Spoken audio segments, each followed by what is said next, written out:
नमस्कार, FM news देख रहे हैं आप। आपके साथ मैं हूं हर्ष त्यागी और मैं हूं आपके साथ नेहा वालिया। स्वागत है आप सभी दर्शकों का। समय आ गया है साल 2021 को अलविदा कहने का और 2022 के स्वागत का। साल 2021 में हर किसी ने बहुत सारे उतार चढ़ाव देखे। हर्ष, कुछ अच्छे रहे, कुछ बुरे रहे। हर पलों को हमने खूब अच्छे से जिया है और हर साल की तरह ये साल भी बहुत सी खट्टी मीठी यादों के लिए जाना जाएगा। तो आइए शुरुआत करते हैं हमारी खास पेशकश यादों में 2021 की। बिल्कुल नेहा, शुरुआत करेंगे उस महामारी के जिक्र से जिसका दंश हम बीते कुछ समय से झेल रहे हैं, बीते सालों से झेल रहे हैं। बिल्कुल। सोचा था कि साल के अंत तक अब सब बेहतर हो जाएगा, लेकिन तभी एंट्री हुई है कोरोना के नए वेरिएंट ओमाइक्रोन की। लेकिन चिंता करने से ज्यादा जरूरी है कि एहतियात बढ़ती जाए। तो क्या क्या उतार चढ़ाव हमने देखे हैं, इस दौरान एक नजर डालते हैं।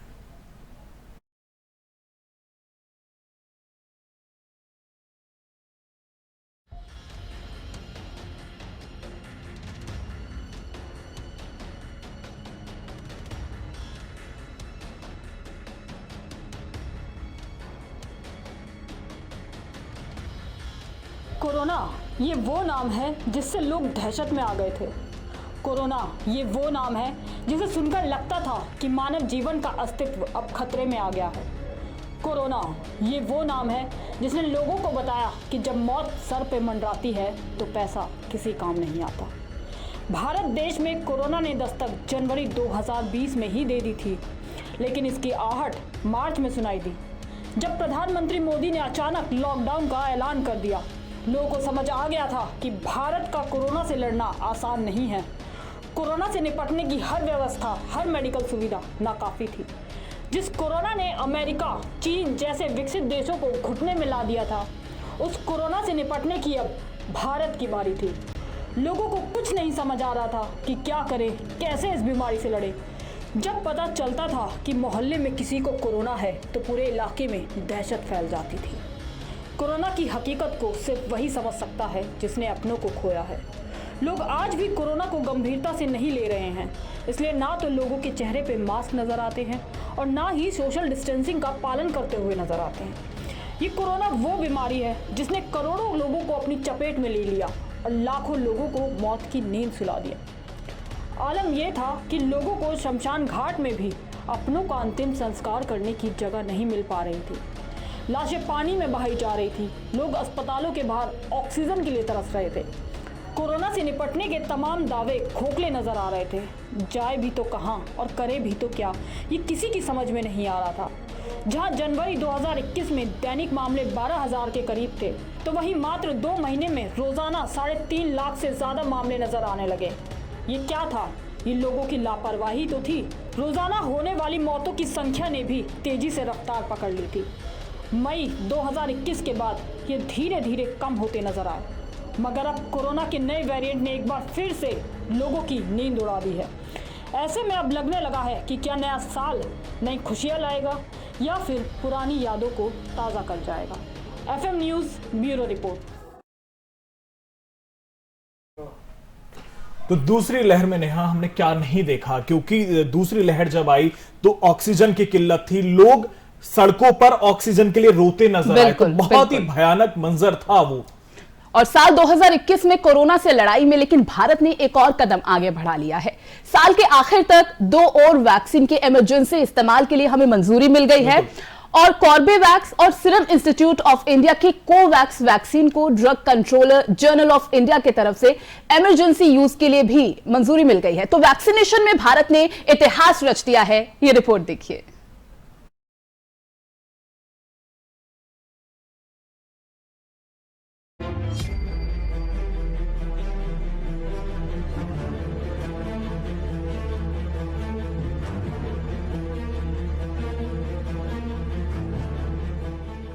पिछले 2 सालों में दुनिया भर ने कोरोना का कहर झेला। कोरोना से भारत को नुकसान हुआ, लेकिन भारत ने आपदा को अवसर में बदल दिया।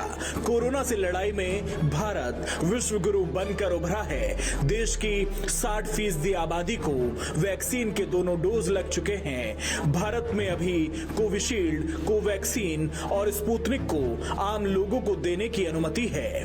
भारत ने 21 अक्टूबर को 100 करोड़ वैक्सीनेशन का रिकॉर्ड बनाया। प्रधानमंत्री नरेंद्र मोदी ने देशवासियों को बधाई दी थी। उन्होंने कहा कि भारत 100 करोड़ का आंकड़ा पार कर इतिहास रच चुका है। साथियों, 100 करोड़ वैक्सीन डोज ये केवल एक आंकड़ा नहीं है, ये देश के सामर्थ्य का प्रतिबिंब है। इतिहास के नए अध्याय की रचना है। ये उस नए भारत की तस्वीर है जो कठिन लक्ष्य निर्धारित कर उन्हें हासिल करना जानता है। भारत में राष्ट्रव्यापी वैक्सीनेशन की शुरुआत 16 जनवरी से हुई थी। पहले चरण में स्वास्थ्य कर्मचारियों को वैक्सीन लगाई गई। 2 फरवरी से वैक्सीनेशन के अगले चरण की शुरुआत हुई थी, जिसमें फ्रंटलाइन वर्कर्स को वैक्सीन लगाई गई। आम नागरिकों के लिए वैक्सीनेशन की शुरुआत 1 मार्च से हुई, लेकिन इस समय तक केवल 60 से अधिक उम्र के लोगों को वैक्सीन लगाई गई। वहीं 1 अप्रैल से 45 साल से अधिक उम्र के सभी लोगों को वैक्सीन लगाई जाने लगी। देश में सभी वयस्कों के लिए वैक्सीनेशन की शुरुआत 1 मई से हुई। नए साल में 3 जनवरी से 15 से 18 साल के बच्चों को वैक्सीन दी जाएगी। बच्चों की वैक्सीनेशन के लिए कोविन प्लेटफॉर्म पर 1 जनवरी से रजिस्ट्रेशन शुरू हो जाएगा। पीएम मोदी ने 25 दिसंबर को अपने संबोधन में इसका ऐलान किया था। साथियों, 15 साल से 18 साल की आयु के बीच के जो बच्चे हैं, अब उनके लिए देश में वैक्सीनेशन प्रारंभ होगा। 2022 में 3 जनवरी को सोमवार के दिन से इसकी शुरुआत की जाएगी। भारत ने दुनिया भर में इंसानियत का संदेश दिया। भारत ने वैक्सीन मैत्री के तहत दुनिया भर के 97 देशों को कोरोना से लड़ने के लिए भारतीय वैक्सीन भेजे हैं। भारत ने 24 दिसंबर तक बांग्लादेश को 2 करोड़ 25 लाख वैक्सीन भेजे, म्यांमार को 52 लाख वैक्सीन भेजे, नेपाल को 94 लाख 90 हजार वैक्सीन भेजे, भूटान को 5.5 लाख वैक्सीन भेजे गए, श्रीलंका को भारत ने 12 लाख 60 हजार वैक्सीन भेजे, वहीं ब्राजील को 40 लाख वैक्सीन भेजे। ओमान की बात करें तो ओमान को भारत ने 1 लाख वैक्सीन भेजे हैं, कुवैत को 2 लाख भेजे हैं, दक्षिण अफ्रीका को 10 लाख वैक्सीन भेजे गए। वहीं सऊदी अरब को भारत ने 45 लाख वैक्सीन भेजे हैं।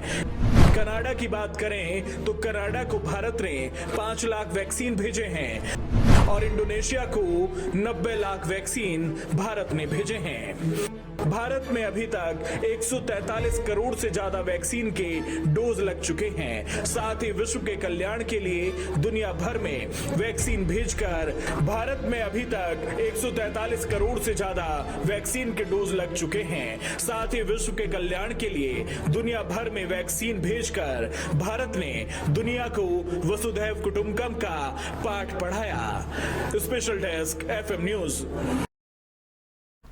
तो देखिएगा कि 60% आबादी पूरी तरह से वैक्सीनेट हो चुकी है और नए साल पर हम देखेंगे कि 15 से 18 साल के जो बच्चे हैं उनके वैक्सीनेशन का काम भी शुरू हो जाएगा। हर्ष, हमें ये बिल्कुल भूलना नहीं होगा कि जिस हालात से हम गुजर रहे हैं, क्योंकि कोरोना के बाद मामले अब ठीक होने लगे थे, तेजी जो आ रही थी एक बार हमने देखा वो अब कम होने लगी थी, रफ्तार कम होने लगी थी और हम एहतियात बरतना भी अब पहले से कम कर चुके थे। लेकिन अब ये भूलना बिल्कुल नहीं है कि ओमिक्रॉन अब धीरे धीरे बढ़ रहा है और जिस तरह से ओमिक्रॉन की रफ्तार बढ़ने लगी है, ऐसे में पहले की तरह ही हमें सभी गाइडलाइंस को फॉलो करना है। देखा हमने कई राज्यों में नाइट कर्फ्यू भी अभी लगा दिया गया है। हर्ष, बिल्कुल नाइट कर्फ्यू लगा दिया गया है और कहीं ना कहीं जिस लापरवाही का जिक्र नेहा आपने किया है, उस लापरवाही पर जो है लगाम लगाने की जरूरत है। और यही वजह है कि एकदम से जो कोरोना के केसेस हैं वो बढ़े हैं। कोरोना के कहर से दुनिया में लोगों के बीच दहशत का आलम पैदा हो गया था। इससे निपटने के प्रयासों में लोगों ने बहुत कुछ खो दिया। साल के अंत तक अभी तक नेहा बिल्कुल ऐसा लग रहा था कि जैसे हमने कोरोना पर कहीं ना कहीं काबू पाना शुरू कर दिया है, नॉर्मल होना शुरू हो गया था। लेकिन फिर से कोरोना के एक नए वेरिएंट की शुरुआत हो जाती है। ओमाइक्रोन ने लोगों की मुश्किलें बढ़ा दी हैं। दुनिया भर के कई देशों में इससे संक्रमण के मामले तेजी के साथ बढ़े। भारत में दूसरी जानलेवा लहर का कारण बनने वाले कोरोना के डेल्टा वेरिएंट से भी इसे खतरनाक माना जा रहा है। सवाल यह है कि नए साल के साथ ओमिक्रॉन की दहशत में कमी आएगी या उछाल। इस रिपोर्ट में देखिए जी।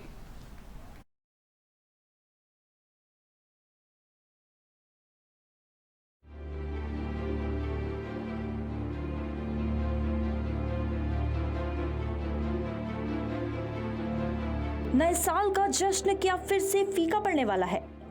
क्या नया साल एक बार फिर से लोगों की जिंदगी में बुरा साबित होने वाला है? ऐसा हम इसलिए कह रहे हैं क्योंकि दुनिया भर में कोरोना का कहर एक बार फिर से रुकने का नाम नहीं ले रहा है। लोगों की जिंदगी थोड़ी सी ही नॉर्मल होनी शुरू हुई थी कि फिर महामारी का संकट मंडराने लगा। कोरोना के एक और वेरिएंट ओमिक्रॉन ने सभी देशों में अपनी दस्तक से हाहाकार मचा दिया। दुनिया भर के कई देशों में इससे संक्रमण के मामले में तेजी से बढ़ोतरी हो रही है। भारत में दूसरी जानलेवा लहर का कारण बनने वाली कोरोना के डेल्टा वेरिएंट से भी इसे खतरनाक बताया जा रहा है। हालांकि इस वेरिएंट के बारे में वैज्ञानिक अभी तक कुछ भी स्पष्ट कह पाने की स्थिति में नहीं है। इस वेरिएंट में लगभग 32 म्यूटेशन देखे गए हैं। 14 से 16 नवंबर तक साउथ अफ्रीका में जमा किए गए नमूनों के आधार पर 24 नवंबर 2021 को ओमिक्रॉन वेरिएंट का पहला मामला सामने आया था, जिसके बाद WHO को सूचित किया गया। WHO ने 2 दिन के बाद इसे वेरिएंट ऑफ कंसर्न करार दिया। ओमिक्रॉन कोरोना वायरस के वेरिएंट के मामले में बेहद अलग है, क्योंकि ये अब तक SARS-CoV-2 का सबसे ज्यादा बदला हुआ वेरिएंट है। बीते दिसंबर माह के साथ 1.5 महीने के छोटे समय में भी आंकड़े हैरान करने वाले हैं। आपको बता दें कि भारत में ओमिक्रॉन का पहला मामला 2 दिसंबर को कर्नाटक में आया था और अब दिसंबर माह के अंत में देश में अब तक 981 के करीब ओमिक्रॉन के केस आ चुके हैं। इन मामलों में लगातार बढ़ाव हमें देखने मिल रहा है। पैर पसारता कोरोना हर दिशा में अपनी छाप छोड़ रहा है।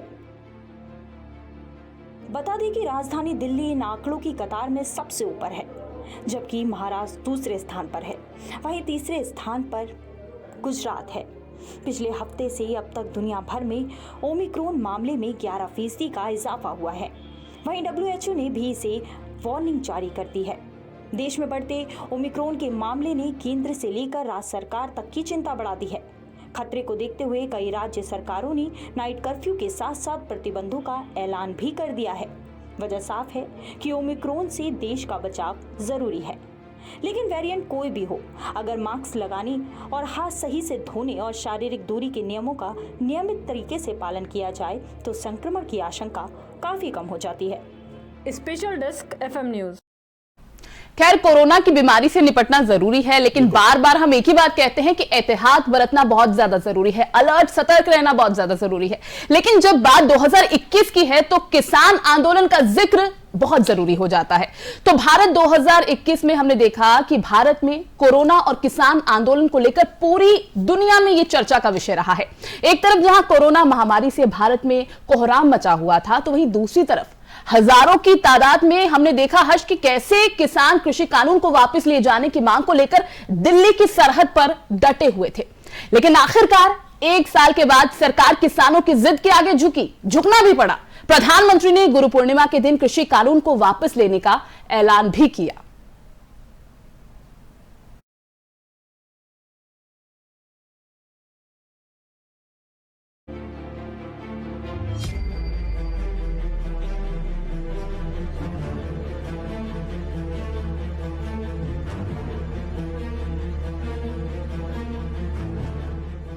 तन का बहा पसीना तो कुछ सरस हुई बालू की रेती, खाने के दिन आए तो करना घर में आंसू की खेती। अपने सभी आंदोलनरत किसान साथियों से आग्रह कर रहा हूं, आज गुरु पर्व का पवित्र दिन है। अब आप अपने अपने घर लौटे, अपने खेत में लौटे, अपने परिवार के बीच लौटे। आइए एक नई शुरुआत करते हैं। आखिरकार सरकार मान गई। सरकार ने कृषि कानून वापस ले लिया। इसके साथ ही किसानों के मुरझाए हुए चेहरे खिल उठे। किसान आंदोलन आजादी के बाद भारतीय इतिहास के सबसे बड़े आंदोलनों में से एक है। न सर्दी, न गर्मी, न धूप, न बरसात, किसी की परवाह नहीं। 378 दिनों तक किसान दिल्ली की सरहद पर डटे रहे। आखिरकार किसानों की जिद के आगे सरकार को अपने घुटने टेकने पड़े। किसानों की बात माननी पड़ी। जिस संसद में कृषि बिल लाया गया था, उसी संसद में सरकार ने बिल वापस ले लिया। मैं प्रस्ताव करता हूं कि कृषक सशक्तिकरण और संरक्षण, कीमत आश्वासन और करार विधेयक 2020, कृषक उपज और वाणिज्य संवर्धन और सरलीकरण विधेयक 2020, आवश्यक वस्तु संशोधन विधेयक 2020 का निरसन और आवश्यक वस्तु अधिनियम 1955 का संशोधन करने वाले विधेयक को पुनर्स्थापित करने की अनुमति प्रदान की जाए। 17 सितंबर 2020 की वो तारीख जब तीनों कृषि बिल लोकसभा में पास हुए थे। कृषि बिल को लेकर शुरुआत से ही किसानों में पशुपेश की स्थिति थी।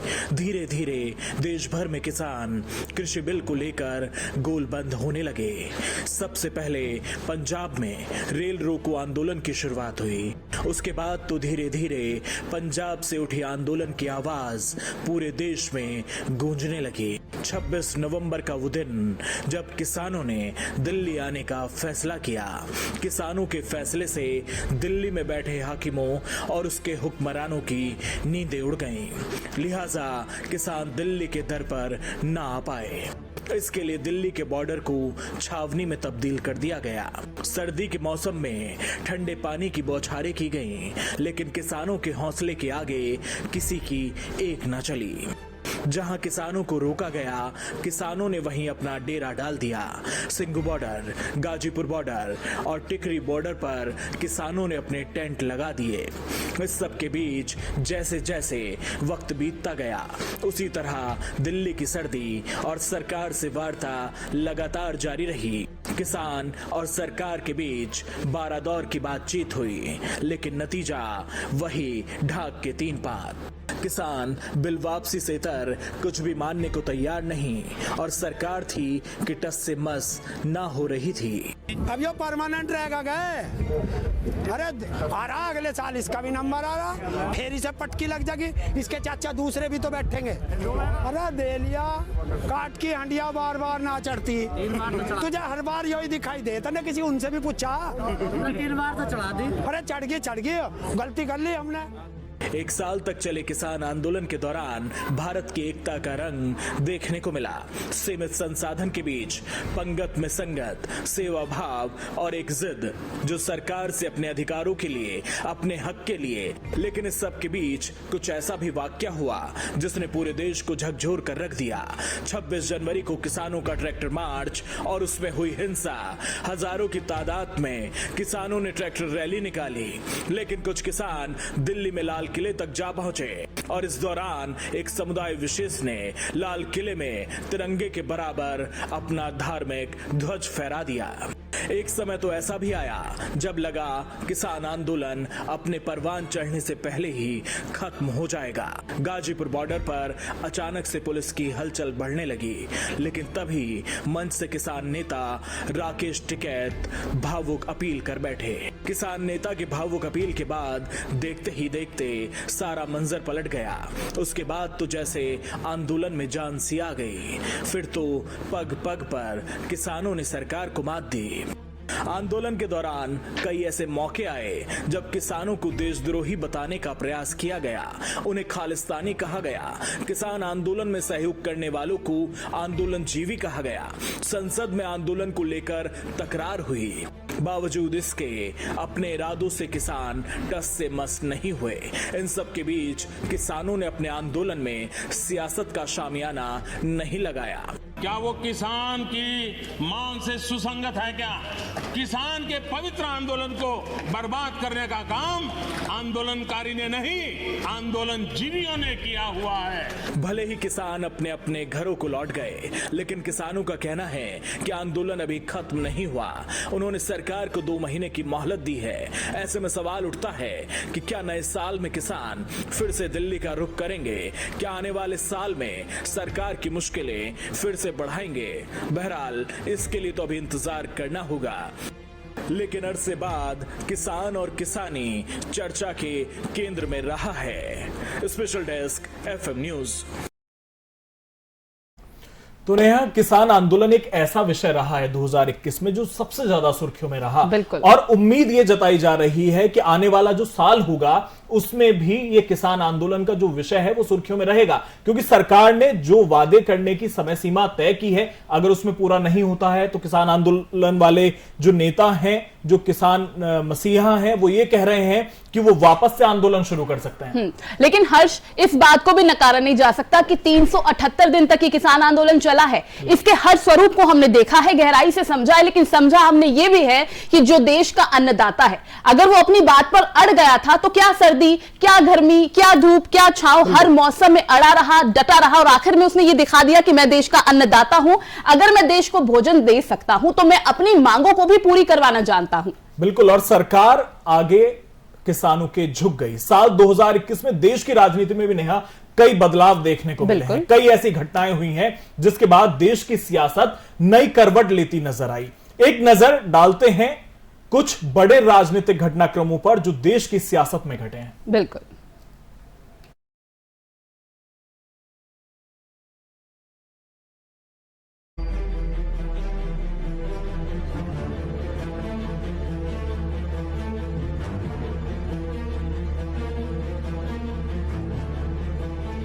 साल 2021 में कई बड़े राजनीतिक घटनाक्रम देखने को मिले।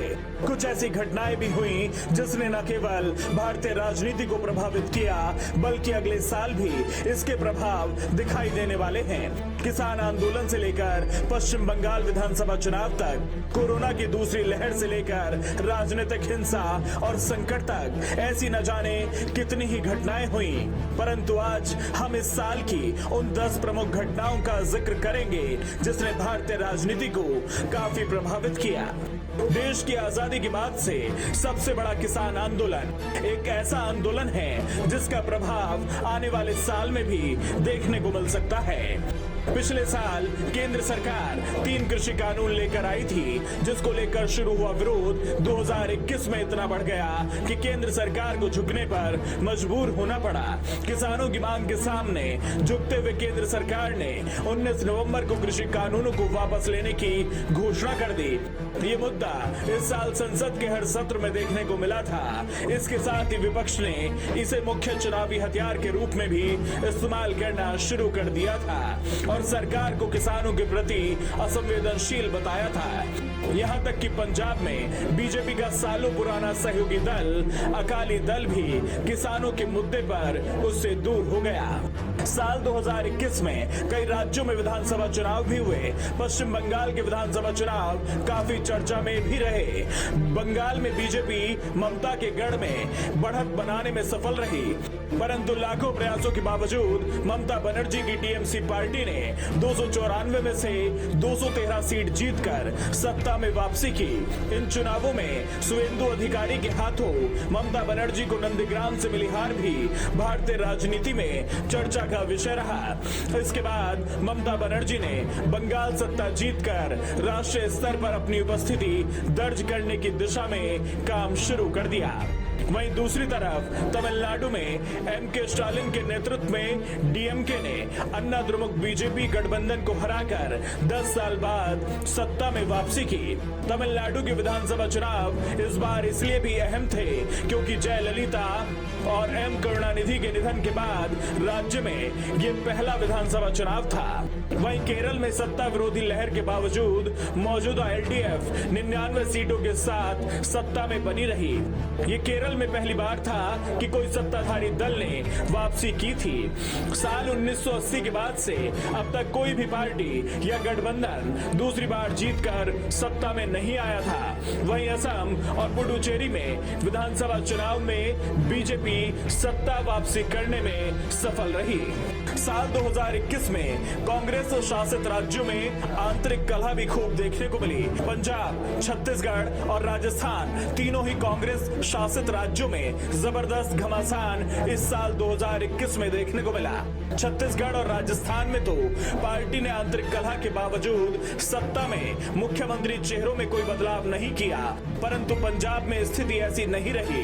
पंजाब में लंबे समय से तत्कालीन मुख्यमंत्री कैप्टन अमरिंदर सिंह और नवजोत सिंह सिद्धू के बीच चल रहे टकराव को खत्म करते हुए अमरिंदर को कुर्सी से हटा दिया। इसके बाद पार्टी ने चरणजीत सिंह चन्नी को मुख्यमंत्री बना दिया। अब अमरिंदर सिंह ने पंजाब में आगामी विधानसभा चुनावों के लिए नई पार्टी का गठन कर बीजेपी के साथ हाथ मिला लिया है। सिर्फ कांग्रेस में ही नहीं, बीजेपी शासित राज्यों में भी पार्टी कलह देखने को मिली। कर्नाटक में बीजेपी के नेतृत्व वाली सरकार के सामने संकट तब गहरा गया जब साल 2021 के 26 जुलाई को मुख्यमंत्री पद से बीएस येदियुरप्पा ने इस्तीफा दे दिया। ये इस्तीफा पार्टी के भीतर सीएम के खिलाफ राज्य बीजेपी इकाई के भीतर बढ़ते असंतोष के बाद सामने आया था। येदियुरप्पा के इस्तीफे के बाद बीजेपी के समक्ष राज्य में पार्टी के अंदर बढ़ते असंतोष को रोकने के साथ ही कोरोना संकट से निपटने की चुनौती थी। हालांकि पार्टी ने राज्य के मुख्यमंत्री के रूप में बसवराज सोमप्पा बोमई को चुना और स्थिति को संभाल लिया। कर्नाटक के अलावा गुजरात, उत्तराखंड और असम में भी अपने मुख्यमंत्रियों को बदला था। इन राज्यों में पार्टी की इकाइयों के भीतर की अंदरूनी कलह और विधानसभा चुनावों से पहले सत्ता विरोधी लहर को रोकने के लिए बीजेपी ने बड़ा कदम उठाया था।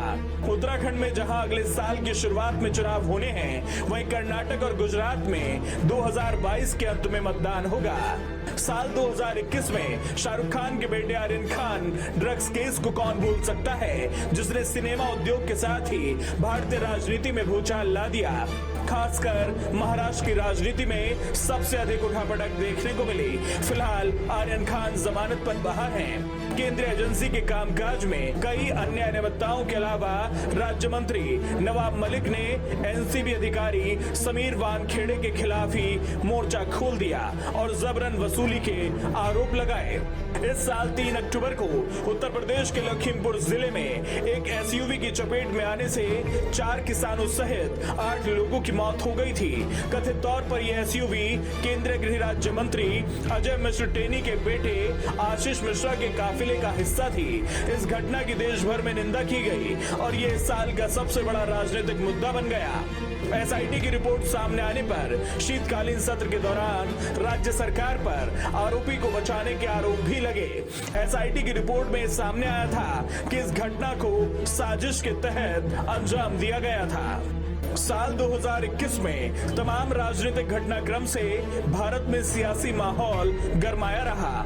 हो सकता है कि साल 2022 में भारत की राजनीति और भी ज्यादा गरमा जाए, क्योंकि इस बार चुनाव देश के सबसे बड़े राज्य उत्तर प्रदेश में है। Special desk FM news. तो नेहा, 2021 में बहुत सारे राजनीतिक घटनाक्रम पूरे देश में हुए। पंजाब की बात करें तो पंजाब कांग्रेस में जिस तरह की अंतरकलह देखने को मिली, अमरिंदर सिंह को सीएम पद से हटा दिया जाता है, चरणजीत सिंह चन्नी को बना दिया जाता है और नवजोत सिंह सिद्धू और अमरिंदर का जो विवाद था वो भी देखने को मिला। किसान आंदोलन रहा। 2021 में तमाम राजनीतिक बड़े घटनाक्रम हुए, चाहे तमिलनाडु की बात करें, और सिर्फ कांग्रेस की बात नहीं है जी। कांग्रेस के अलावा बीजेपी राज्यों में भी अंतरकलह देखने को मिली। उत्तराखंड में देख लीजिए कितने सीएम चेहरे बीजेपी ने बदल दिए। और 2022 में भी बहुत सारे बड़े राजनीतिक घटनाक्रम होने वाले हैं, क्योंकि 5 राज्यों में विधानसभा चुनाव है और चुनाव उस राज्य में नेहा उत्तर प्रदेश में, जो देश का सबसे बड़ा राज्य है, जो दिल्ली की सरकार तय करता है, जो केंद्र की सरकार तय करता है। जी। यानी अगर आप केंद्र पर अपना राज, अपना फोकस करना चाहते हैं तो आपको उसका रास्ता उत्तर प्रदेश से होकर गुजरना होगा। लेकिन यह बात रही राजनीतिक घटनाक्रम की, हमने समझाया पूरे 2021 में क्या कुछ रहा, लेकिन हम खेल जगत को भी इग्नोर नहीं कर सकते, क्योंकि भारत हो या भारतवासी हो, हमारे भारत के लोग किसी भी क्षेत्र में पीछे नहीं है। और 2021 का ये साल भारत के लिए बहुत अनोखा रहा, इतिहास रचने वाला कह सकते हैं कि रहा है। और इस साल भारत ने दुनिया में अपना परचम और ज्यादा बुलंद किया है और भारत अब तेजी से खेलों की तरफ बढ़ रहा है। आज भारत विश्व पटल पर अपना परचम लहरा रहा है।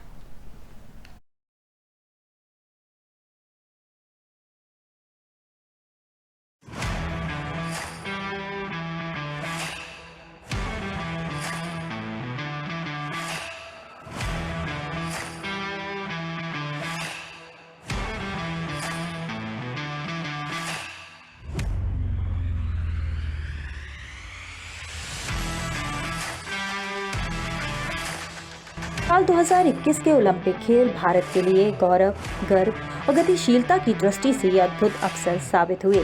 भारत के खिलाड़ियों ने 7 पदक जीतकर इतिहास रच दिया। इस इतिहास में उस स्वर्ण पदक की आभा भी है जो भाला फेंक में नीरज चोपड़ा ने हासिल की थी। और अब भारत तेजी से खेलों की ओर बढ़ रहा है। साल 2021 रहा भारत में खेलों के नाम। भारत के लिए गौरव, गर्व की दृष्टि से अद्भुत अवसर। ओलंपिक में भारत के तेजी से बढ़ रहे कदम। भारत रच रहा ओलंपिक में नया इतिहास। ओलंपिक में भारत का दबदबा आगे। आज भारत का दबदबा पूरी दुनिया में है और अपने हुनर के दम पर आज भारत ने दुनिया में ख्याति हासिल की है। बात करें 2 साल पहले की तो ओलंपिक खेल प्रत्येक 4 वर्ष के अंतराल में खेला जाता है। भारत ने 1900 में हुए दूसरे ओलंपिक में पहली बार शिरकत की थी। तब से टोक्यो गेम्स तक कोई भारतीय एथलीट्स इसमें किसी भी इवेंट में मेडल जीत नहीं पाया था। 1900 के ओलंपिक्स में ब्रिटिश इंडिया की तरफ से हिस्सा लेते हुए स्प्रिंटर नॉर्मन प्रिचार्ड ने 2 सिल्वर मेडल जीते थे, लेकिन प्रिचार्ड अंग्रेज थे। टोक्यो ओलंपिक में भारत को नीरज चोपड़ा ने सबसे पहली सफलता दिखाई। यही नहीं, टोक्यो में 121 साल से पहली बार भारत को ट्रैक एंड फील्ड में स्वर्ण पदक हासिल हुआ। भारत को टोक्यो ओलंपिक में पहला पदक weight lifter Mirabai Chanu weight lifting में देश के लिए रजत पदक जीता। इसके बाद पीवी सिंधु, जिन्होंने ओलंपिक में 2 पदक जीतने वाली भारत की पहली महिला का खिताब जीता। उनसे पहले सुशील कुमार ने कुश्ती में बीजिंग ओलंपिक 2 मेडल जीते थे। भारत का ओलंपिक में दे दनादन। भारत ने अब तक 24 ओलंपिक में लिया हिस्सा। अब तक भारत ने 35 पदक जीते हैं। 10 स्वर्ण और 16 कांस्य पदक शामिल। सबसे ज्यादा भारत ने हॉकी में 8 स्वर्ण पदक जीते। इस साल टोक्यो में हुए ओलंपिक में भारत ने गोल्ड मेडल, 2 रजत और 4 कांस्य मेडल हासिल किए। नीरज चोपड़ा ने टोक्यो ओलंपिक में भाला फेंक में गोल्ड मेडल जीतकर इतिहास रच दिया। नीरज ने अपने दूसरे प्रयास में 87.58 मीटर की दूरी के साथ पहला स्थान हासिल कर गोल्ड अपने नाम किया। भारतीय महिला वेटलिफ्टर मीराबाई चानू ने टोक्यो ओलंपिक की शुरुआत में सिल्वर मेडल जीतकर भारत का खाता खोला। भैया ने टोक्यो ओलंपिक में 57 किलोग्राम भार वर्ग कुश्ती में सिल्वर मेडल जीता था। भारत की स्टार बैडमिंटन खिलाड़ी पीवी सिंधु ने भारत के लिए कांस्य मेडल जीतकर इतिहास रचा था। भारत की लवलीना बोरगोहेन ने टोक्यो ओलंपिक में भारत को कांस्य मेडल दिलाया। भारतीय पुरुष हॉकी टीम ने शानदार प्रदर्शन करते हुए जर्मनी को हराकर कांस्य मेडल अपने नाम किया। पहलवान बजरंग पुनिया ने टोक्यो ओलंपिक में शानदार सफलता हासिल करते हुए फ्री स्टाइल कुश्ती में 65 किलोग्राम भार वर्ग में कांस्य मेडल जीत लिया। हमारे पदक विजेताओं की महान उपलब्धि ने पूरे राष्ट्र को गौरवान्वित कर दिया। खेलों के प्रति नई पीढ़ी में प्रेरणा का संचार भी किया। इस प्रेरणा के साथ प्रोत्साहन भी जुड़ जाए तो देश में खेल संस्कृति के विकास के नए रास्ते खुल सकते हैं। Special desk FM news. तो ये तो साफ है कि दुनिया में भारत अपना परचम लहरा रहा है और स्पोर्ट्स जगत में यानी खेल जगत में भी हमने देखा कि किस तरह से भारत बढ़ चढ़कर हर खेल में आगे बढ़ रहा है और हिस्सा ले रहा है। बिल्कुल, खेल के बाद नेहा बात कर लेते हैं सिनेमा जगत की। और बहुत सारे जो इस बार बदलाव हमें देखने को मिले हैं कोरोना की वजह से, क्योंकि जब कोरोना नहीं था तब थिएटर्स जाते थे, सिनेमा हॉल जाते थे, मूवीज देखते थे, तो एक बड़ा नुकसान वहां पर हुआ। लेकिन उस नुकसान की भरपाई के लिए नेहा ओटीटी ने जगह बनाई है। इस साल बहुत से ऐसे लोग भी रहे जिन्होंने सिनेमा हॉल बंद होने के चलते बड़े पर्दे को बहुत याद किया, लेकिन इस कमी को पूरा किया ओटीटी प्लेटफॉर्म ने। एंटरटेनमेंट की दुनिया की बात करें तो ओटीटी के लिए यह साल बेहद अहम साबित हुआ है और अपने साथ दर्शकों को जोड़ने में कहीं कमी नहीं छोड़ी है, क्योंकि इंडिया के लिए यह नया था। हाँ। लेकिन जिस तरह से इंडियन दर्शक जुड़े हैं, जिस तरह से प्यार लोगों ने उनके कंटेंट को दिया है, हाँ। तो कहीं ना कहीं एक बेहद शानदार प्रदर्शन ओटीटी पर रहा है। तो ओटीटी के लिए यह साल कैसा रहा है, इस रिपोर्ट में देखिए।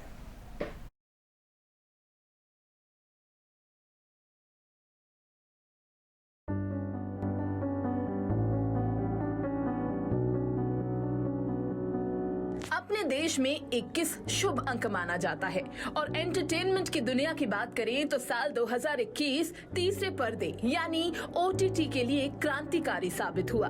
बीते साल कोविड के चलते लगे लॉकडाउन में ओटीटी की ओर मुड़े दर्शकों को अब इसकी आदत पड़ चुकी है। वहीं ये ओटीटी प्लेटफॉर्म भी अपने दर्शकों के मनोरंजन के लिए बड़े बड़े सुपरस्टार्स की फिल्में लाने से लेकर नए विषयों वाली रोमांचक वेब सीरीज बनाने तक कोई कसर नहीं छोड़ रहे हैं। ऐसे में ये साल दर साल बड़ा और बेहतर होता जा रहा है। ये तीसरा पर्दा आने वाले नए साल यानी 2022 में और भी दमदार कंटेंट के साथ दर्शकों को लुभाने के लिए तैयार है। शुरू में ओटीटी के लिए ये माना जाता था कि लोग यहाँ निजी पसंद के हिसाब से अकेले कंटेंट देखते हैं, इसीलिए इस पर लीक से हटकर डार्क थ्रिलर कंटेंट ज्यादा आए। लेकिन बीते साल महामारी में हर वर्ग के दर्शक ओटीटी की ओर मुड़े। पूरा परिवार साथ बैठकर स्मार्ट टीवी पर वेब सीरीज देखने लगा तो फैमिली वाले शोज की मांग बढ़ी। इस साल ओटीटी पर एक और खास बात ये देखने को मिली कि साउथ इंडियन और दूसरी क्षेत्रीय भाषाओं की फिल्मों और शोज के प्रति रुझान में तेजी आई है। इसीलिए ओटीटी प्लेटफॉर्म्स का जोर भी अपने रीजनल कंटेंट को और मजबूत करने की तरफ बढ़ा है।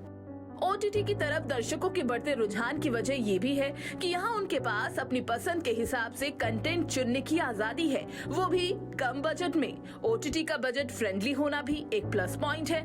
ऑल्ट बालाजी ने पिछले साल ही काफी सारे नए प्रयोग किए और बजट फ्रेंडली होने की वजह से हर कोई ओटीटी प्लेटफॉर्म का लुत्फ उठा सकता है और 2022 में और कई धमाकेदार वेब सीरीज आप सभी का इंतजार कर रही है। Special desk FM news. हम बात कर रहे हैं यादों में 2021 की, लेकिन यादें हमेशा दिल को सुकून देने वाली हर्ष बिल्कुल नहीं होती। कुछ यादों को भुला पाना बहुत ज्यादा मुश्किल होता है और इस साल का अंत एक ऐसे ही दुखद हादसे के साथ हुआ था जिसे शायद कभी किसी ने सोचा नहीं होगा। लेकिन जब ये हादसा हुआ था तो हर किसी के रोंगटे खड़े हो गए थे, हर कोई सन्न हो गया था। कन्नौर में हुए भारतीय वायुसेना के हेलीकॉप्टर क्रैश हादसे ने सभी को झकझोर कर रख दिया था।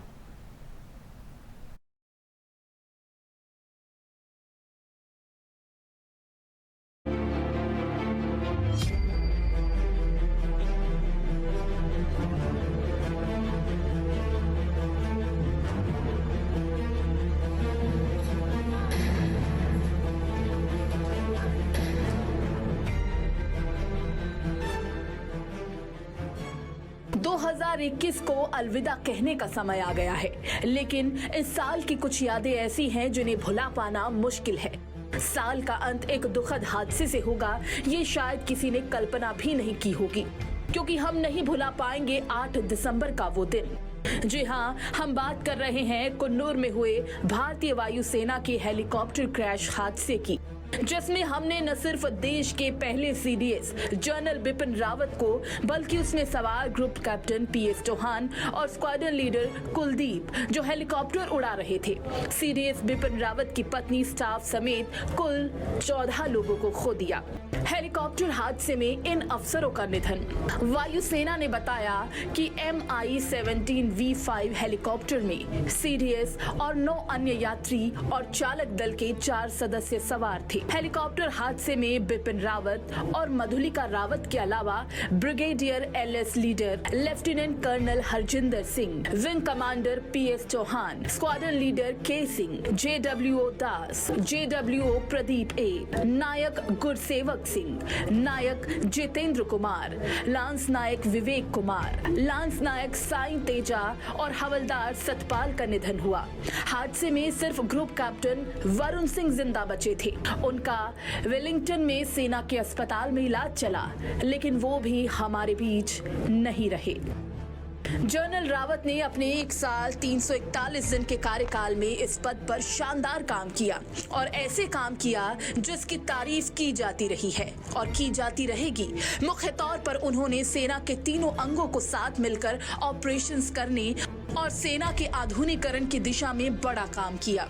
चीन और पाकिस्तान जैसे नापाक इरादे वाले पड़ोसियों से देश की सुरक्षा के लिए बड़ी चुनौती के बीच भारत के पहले chief of defence staff general Bipin Rawat एक भरोसे का नाम रहे।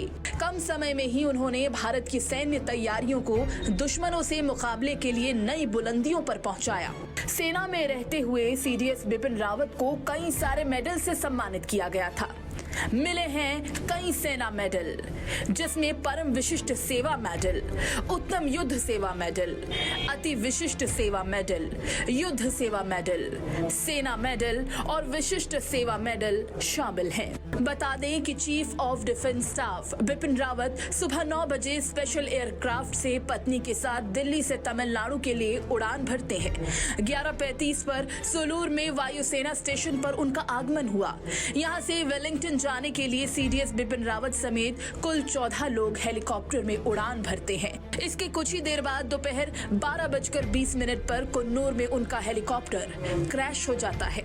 आबादी वाला इलाका करीब होने के चलते कुछ ही देर में स्थानीय लोग मौके पर पहुंचे, जिनके मुताबिक ये हादसा बहुत भयावह था और उसे भूले भुलाया नहीं जा सकता।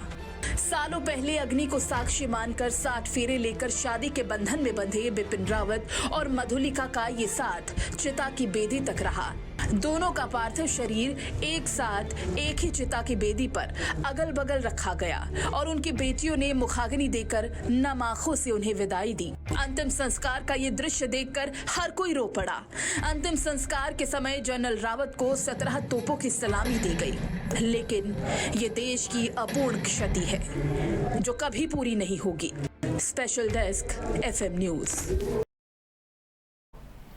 नेहा, 2021 की सबसे दुखद घटना और देश के लिए सबसे बड़ी क्षति कि हमने अपने देश के पहले CDS को खो दिया। एक ऐसी घटना जिसे सुनकर रोंगटे खड़े हो गए। हर कोई रो रहा था। जब तक आपको भी याद होगा कि जब तक स्थिति साफ नहीं थी कि उस हादसे में क्या हुआ, पूरा देश ये प्रार्थना कर रहा था कि किसी तरह से हमारे CDS बच जाएं, उसमें जो जवान थे वो बच जाएं। लेकिन सबसे दुखद घटना ये थी। और हर्ष, जब ये खबर आई थी, जब हम लोगों ने भी इस खबर के बारे में हमें जानकारी मिली, पता चला, तो पहली बार में इस खबर पर विश्वास करना बहुत मुश्किल था, नामुमकिन सा लग रहा था। ऐसा लग रहा था कि मानो महज अफवाह है और ये अफवाह ही रहनी चाहिए। लेकिन ये इस साल की सबसे दुखद घटना रही। बिल्कुल, देश के लिए बहुत बड़ी क्षति यहां पर थी। लेकिन साल 2021 में नेहा, अगर अंतर्राष्ट्रीय घटनाओं पर नजर डालें तो 2021 में अफगानिस्तान की सत्ता पर तालिबान का कब्जा भी शामिल है, जिसने इस दक्षिण एशियाई मुल्क में भय, आतंक और अनिश्चितताओं के नए दौर को शुरू कर दिया है। ऐसे में कई सारे सवाल खड़े हो जाते हैं और ऐसे में हम आपको सिलसिलेवार ढंग से अफगानिस्तान में तालिबान में वापसी की पूरी पटकथा को भी दिखाएंगे और बताएंगे कि कैसे अफगानिस्तान तालिबान पर दोबारा काबिज हुआ।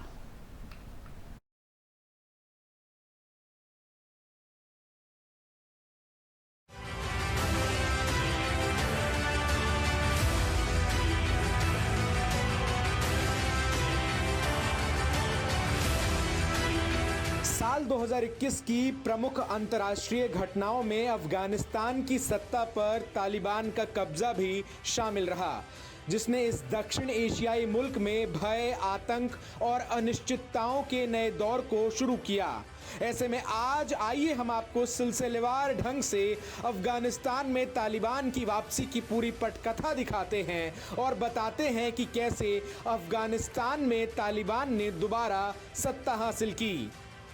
14 अप्रैल 2021 तालिबान के साथ दोहा समझौता जहां अमेरिकी राष्ट्रपति डोनाल्ड ट्रंप के शासनकाल में हुआ था, वहीं 14 अप्रैल 2021 को बाइडेन ने 11 सितंबर 2021 तक अफगानिस्तान से अमेरिकी सैनिकों की वापसी का ऐलान किया, जिसने तालिबान के मनोबल को बढ़ाया और ये सशस्त्र समूह अफगान शहरों को अपने नियंत्रण में लेने के अभियान पर चल पड़ा। मई 2021 अफगानिस्तान से 11 सितंबर 2021 तक अमेरिकी सैनिकों की वापसी की घोषणा के साथ ही तालिबान ने शहरों को कब्जाना शुरू कर दिया। खास तौर पर उत्तर अफगानिस्तान के एक एक शहर को इसने अपने नियंत्रण में लेना शुरू किया। तालिबान न केवल स्थानीय लोगों को चुप कराने में कामयाब रहा, बल्कि उसने अमेरिका के साथ कंधा से कंधा मिलाकर काम करने वाले अफगानिस्तान के तत्कालीन सुरक्षा कर्मियों को भी आत्मसमर्पण के लिए मनाया और उन्हें सुरक्षा का आश्वासन दिया।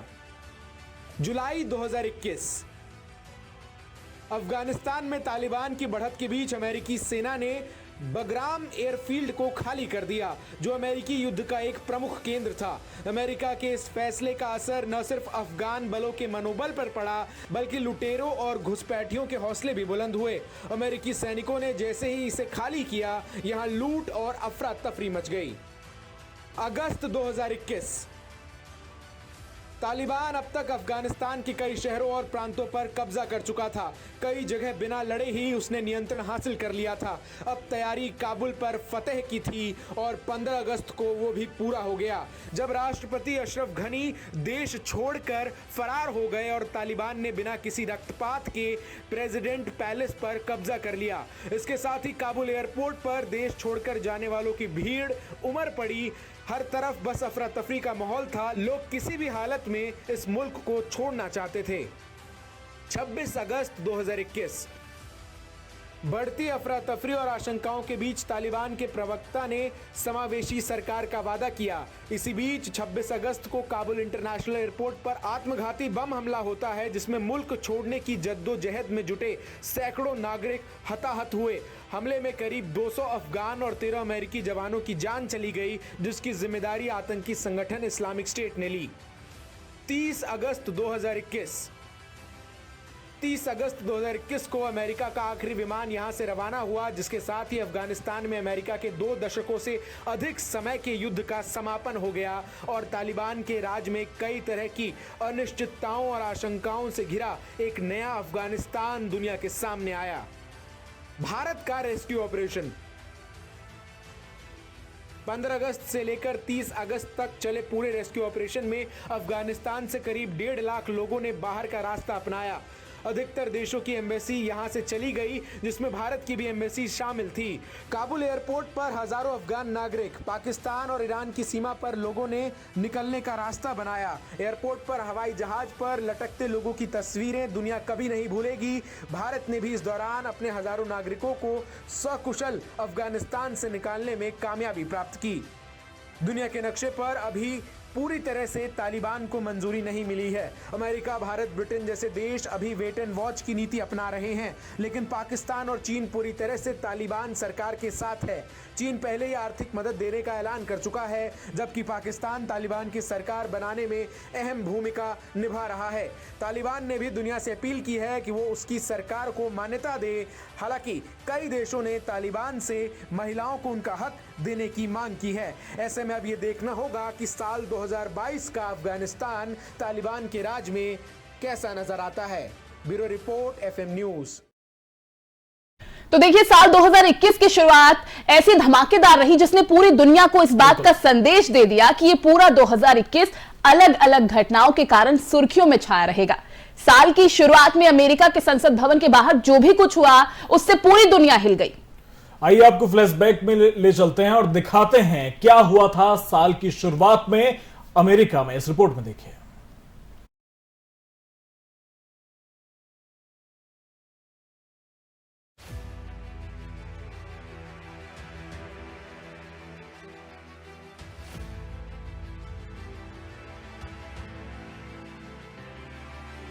साल 2021 अंतर्राष्ट्रीय घटनाओं के लिहाज से बेहद ही रोमांचकारी साल रहा। साल की शुरुआत में ही अमेरिका में जो कुछ हुआ उसने पूरी दुनिया को साल 2021 कैसा होगा इसका ट्रेलर दिखा दिया। आइए आपको नए साल की शुरुआत से पहले इस साल की शुरुआत की उस घटना की कहानी सुनाते हैं जिसे अमेरिकी लोकतंत्र पर एक बड़े धब्बे के तौर पर वर्षों तक याद किया जाएगा। 3 नवंबर को अमेरिका में राष्ट्रपति चुनाव हुआ।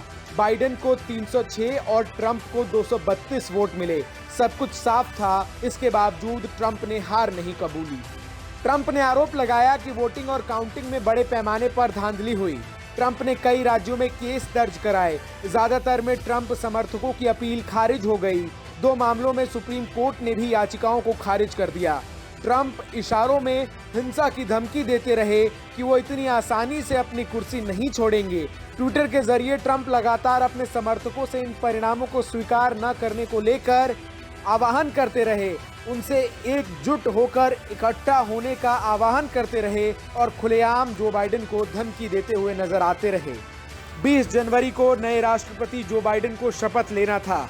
इससे पहले उनकी जीत पर आखिरी मोहर लगाने के लिए 6 जनवरी 2021 को अमेरिकी संसद का विशेष सत्र बुलाया गया।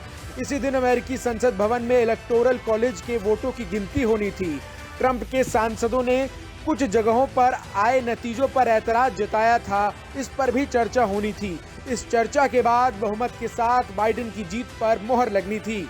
यूएस कैपिटल के अंदर सांसद जुटे थे और बाहर ट्रंप समर्थकों की भीड़ बढ़ रही थी।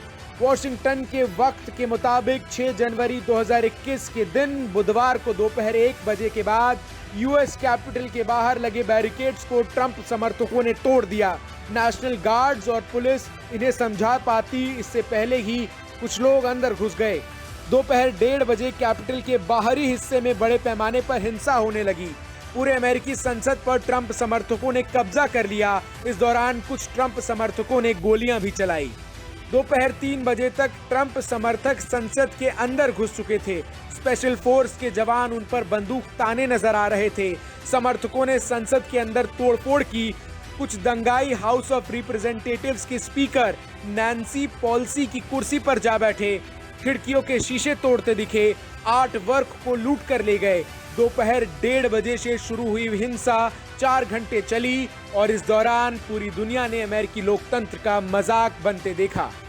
आखिरकार दोपहर 1:30 बजे से शुरू हुई हिंसा 4 घंटे बाद शाम 5:30 बजे थमी, जब स्पेशल फोर्स, मिलिट्री और पुलिस ने यूएस कैपिटल के दोनों फ्लोर से दंगाइयों को खदेड़ दिया। अमेरिकी संसद के बाहर पुलिस की गोली लगने से एक महिला की मौत हुई। ये महिला अमेरिकी एयरफोर्स के रिटायर्ड सीनियर अफसर की पत्नी थी। एक और महिला और 2 पुरुष गंभीर रूप से घायल हुए, जिनका इलाज के दौरान निधन हो गया। इस घटना के बाद ट्रंप के अपनों ने ही उनका साथ छोड़ दिया। ट्रंप के साथ ही उपराष्ट्रपति माइक पेंस ने भी इस घटना की निंदा करते हुए ट्रंप को खुद से अलग कर लिया। खुद ट्रंप के पार्टी के नेताओं ने ट्रंप से किनारा कर लिया। पूरे विश्व के नेता एक सुर में इस घटना की निंदा करते हुए नजर आए। घटना के बाद ट्रंप पर महाभियोग की कार्रवाई भी शुरू हुई, लेकिन कार्रवाई पूरी होती इससे पहले ही उनका कार्यकाल समाप्त हो गया और आखिरकार ट्रंप को व्हाइट हाउस से जाना ही पड़ा। हिंसा भड़काने के लिए ट्विटर, इंस्टाग्राम और फेसबुक जैसे प्लेटफॉर्म्स ने ट्रंप को आजीवन अपने सोशल नेटवर्किंग प्लेटफॉर्म्स से प्रतिबंधित कर दिया और इस तरह अमेरिका के 45वें राष्ट्रपति डोनाल्ड ट्रंप की व्हाइट हाउस से विदाई हुई। Bureau report, FM news. तो नए साल 2022 का हम स्वागत कर रहे हैं, लेकिन इस स्वागत को करते वक्त हमें यह ध्यान रखने की जरूरत है कि किस दौर से हम गुजर रहे हैं। कोरोना का नया वेरिएंट फैल रहा है, तो नए साल के जश्न में हम कोरोना के नियमों का पालन जरूर करें। जश्न मनाते वक्त नेहा ये बिल्कुल ना भूलें कि जिस दौर से हम गुजर रहे हैं, अगर वहां पर हमने लापरवाही बरती तो हालात बेहद खतरनाक हो सकते हैं। तो नए साल का स्वागत करिए, जश्न मनाइए, लेकिन कोरोना के नियमों का पालन करिए। और हर्ष, मैं तो यही कहूंगी कि 2022 के आगाज करने का समय आ चुका है। 2021 में मिली जुली यादें रही, अच्छे अनुभव भी रहे, बुरे अनुभव भी रहे, लेकिन मेरा यही मानना है कि अच्छे अनुभव लेकर जाइए, 2022 का आगाज कीजिए, लेकिन बुरे अनुभव भी भूलना नहीं है। बुरे अनुभव से भी आपने सीख लेनी है और उस सीख का फायदा यह होगा कि 2022 को आप और बेहतर बना पाएंगे। तो हम दोनों की तरफ से, एफएम के पूरे परिवार की ओर से नव वर्ष की आप सभी दर्शकों को शुभकामनाएं।